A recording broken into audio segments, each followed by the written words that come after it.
This is the mortgage housing update as of June 15, 2026. Let's go through the rates. According to Freddie Mac, we are hovering around 6.52 for your 30-year conventional loans for last week data. And for Mortgage News Daily, 6.58. When you look at this rate, this is for your national averages when you're going to live in that property, single family property, you're going to live there, and you're putting down 20% or more. Right? If you're getting a little bit higher rates, is because one of those criteria or factors are not checked in, right? And if it's going to be a FHA, it's going to be 6.14 for your averages. That means if the loan amount is $500,000, then you're looking at your monthly around $3,187 for your conventional loan, just your principal and interest. And if it's a FHA, then you're looking at $3,043 for that payment there. Another source that we have is from Poly. The rates are a bit higher, 6.80 showing from last week there. Fed is meeting this week, but don't expect them to cut any rates, which is on Wednesday on the 17th around 2 p.m. Why?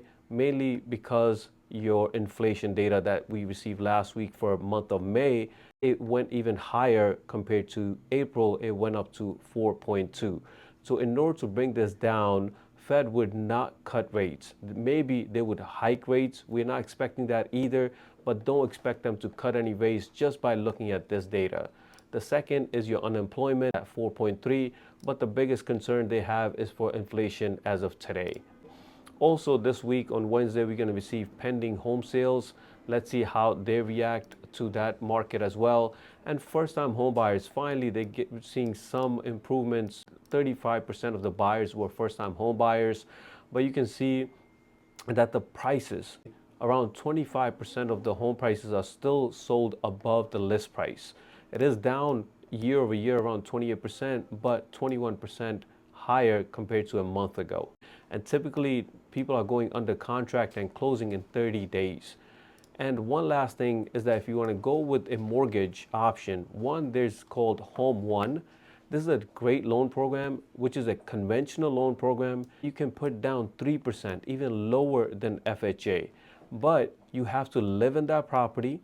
It must be only a single unit. You cannot buy a 2-family or 3-family with HomeOne, right? It's in the name, one family, HomeOne. You do need credit scores of 620, and this is a great loan program for first-time home buyers. So if you're thinking about buying a house, and if you have any mortgage questions, please get in touch.